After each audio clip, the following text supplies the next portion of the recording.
जय श्री राम।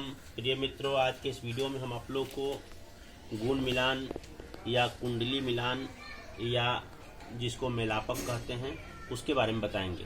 कहते हैं हिंदू सनातन धर्म में जब भी कोई लड़का लड़की का विवाह होना होता है तो सबसे पहले हम लोग जो है गुण मिलान करवाते हैं। इसको अष्टकूट मिलान भी कहा जाता है। अष्टकूट का मतलब होता है 8 तरह की चीज़ों को मिलान करना और समझना।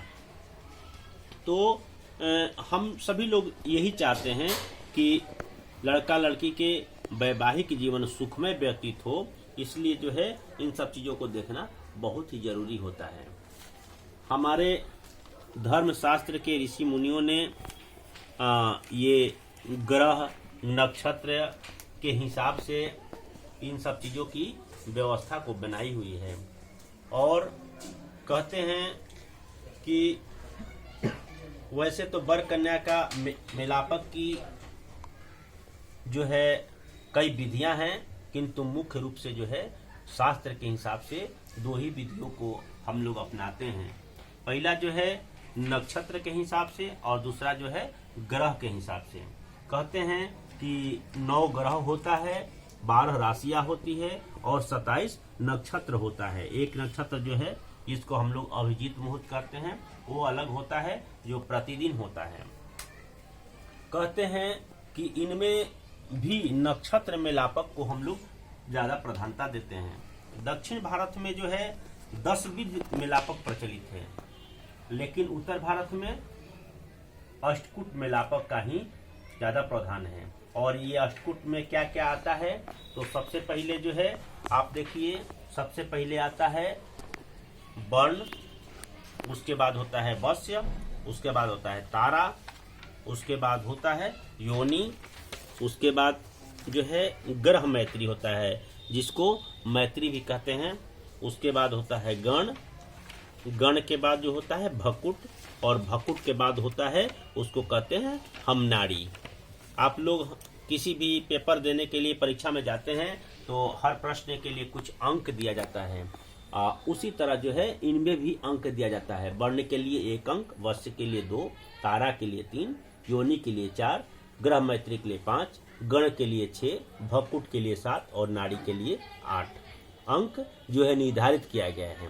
और कुल मिला के होता है 36 गुण। उसको 36 अंक को 36 गुण कहा जाता है। उसमें भी जो है 18 से 20 गुण को जो है सामान्य माना जाता है, 20 से 25 को मध्यम माना जाता है और 25 के ऊपर जो भी गुण मिलता है उस गुण को हम लोग अति उत्तम मानते हैं। अब देखिए कि वर्ण क्या है। तो कहते हैं कि वर्ण जो है, जैसे हमारी 12 राशियां होती है तो 3-3 राशि को एक श्रेणी में बांट दिया गया है।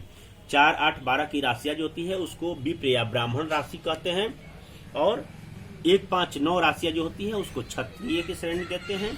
2, 6, 10 को वैश्य की श्रेणी देते हैं और 3, 7, 11 को शूद्र मानी जाती है।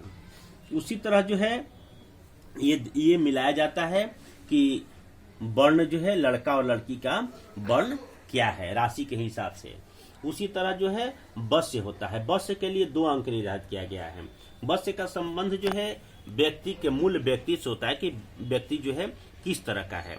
और वश्य के भी जो है 5 प्रकार होते हैं। 5 प्रकार में क्या होता है, 2 पैर वाला जिसको द्विपाद, 4 पैर वाला चतुष्पाद, उसके बाद वन में रहने वाला वनचर, जल में रहने वाला जलचर और कीट।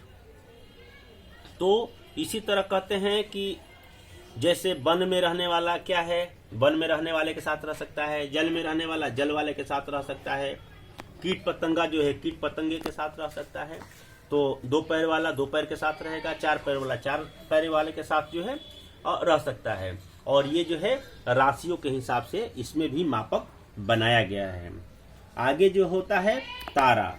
तारा का संबंध जो क्या होता है वर वधू के भाग्य से होता है। कहते हैं कि जो वर या वधू जो है कोई ना कोई नक्षत्र में ही जन्म लेता है। जो 27 नक्षत्र है उसी में वो पैदा होता है। तो वर के नक्षत्र से वधू के नक्षत्र तक गिना जाता है और वधू के नक्षत्र से वर के नक्षत्र तक गिना जाता है। और उसमें जो है देखा जाता है कि तारा का मान जो है उसको कितना मिलता है। कुछ तारे जो हैं खराब श्रेणी में आते हैं, बाकी सब तारे जो हैं ठीक माना जाता है। जो अब उसके बाद आता है योनि। तो योनि कहते हैं कि योनि के लिए 4 अंक निर्धारित है, और योनि क्या है, नक्षत्र के हिसाब से 13 योनियों में बांट दिया गया है। 2700 नक्षत्र जो है ना, उसको 13 योनियों में बांट दिया गया है। और योनि जैसे है अश्व, गज, मेष, सर्प, स्वान, मजार, मूषक, महिष, व्याघ्र, मृग, बानर, नकुल और सिंह। तो कहते हैं हर नक्षत्र को एक एक योनि दी गई। इसी के अनुसार व्यक्ति का मानसिक स्तर जो है बनता है। कहते हैं विवाह के समय जो है व्यक्ति को विपरीत लिंग के प्रति आकर्षण के कारण ही होता है। और क्या होता है कि जब विपरीत लिंग के प्रति आकर्षण होगा तो सब आदमी को क्या होता है, संभोग की कामना होती है, और संभोग मिलाप होता है, संबंध बनता है, तो क्या होता है कि संतानोत्पत्ति होती है। तो संतानोत्पत्ति के लिए विपरीत लिंग के प्रति आकर्षण होना जरूरी है। इसलिए कहते हैं कि जन्म नक्षत्र के आधार पर योनि जो है निर्धारित होती है, जिसका विवरण जो है कई जगह विस्तृत रूप से दिया गया है, लेकिन ये वीडियो जो है बहुत लंबा हो जाएगा, तो मैं आप लोगों को छोटे करके बता रहा हूँ। फिर उसके बाद होता है ग्रह मैत्री। ग्रह मैत्री या मैत्री जो भी है, उसके लिए 5 अंक निर्धारित किया गया है। तो कहते हैं कि वर कन्या के हर ग्रह जो होते हैं, जैसे नक्षत्र के भी स्वामी होते हैं और राशियों के भी स्वामी होते हैं। तो राशि के हिसाब से देखा जाता है कि वर और कन्या के जो राशि स्वामी हैं उनको आपस में दोस्ती है या दुश्मनी है। तो उसके हिसाब से ग्रहों के मैत्री को देखा जाता है कि जो भी ग्रह हैं, जैसे 9 ग्रह हैं, तो लड़के के 9 ग्रह और लड़की के जो 9 ग्रह हैं, तो उन ग्रहों के स्वामी के आपस में संबंध, ग्रहों के आपसी संबंध कैसा है। तो ग्रहों के आपसी संबंध को देखा जाता है। ग्रहों के आपसी संबंध के आधार पे जो है ये निर्धारित किया जाता है कि उनका जो है ग्रह मैत्री कैसा है।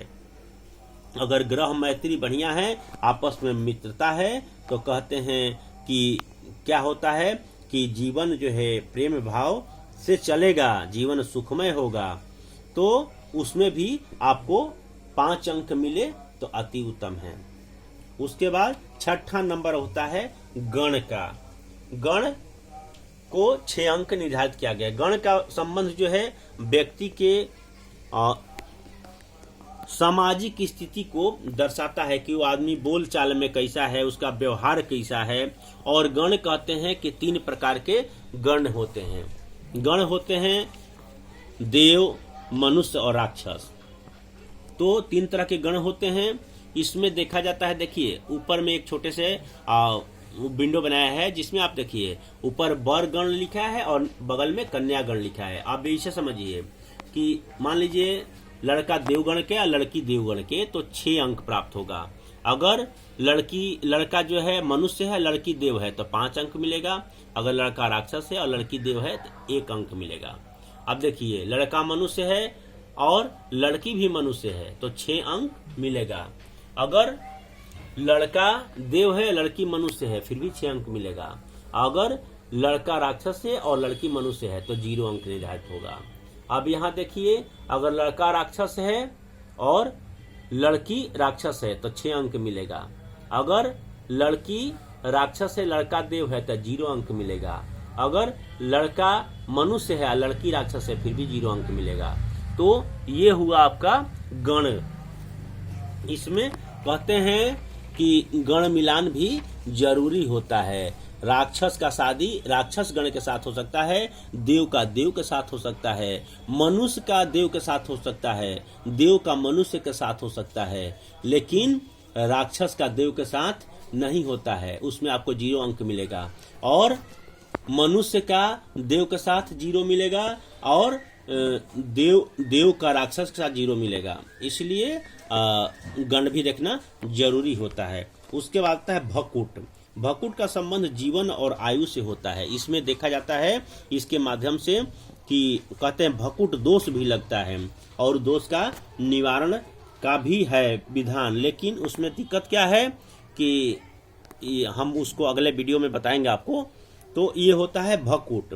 भकुट से यह जाना जाता है कि दोनों की कुंडली में राशियों का भौतिक संबंध कैसा रहेगा, जीवन लंबा होगा, जीवन छोटा होगा, आपसी संबंध कैसे होगा। वर और कन्या के चंद्र राशि के आधार पर भकुट को देखा जाता है।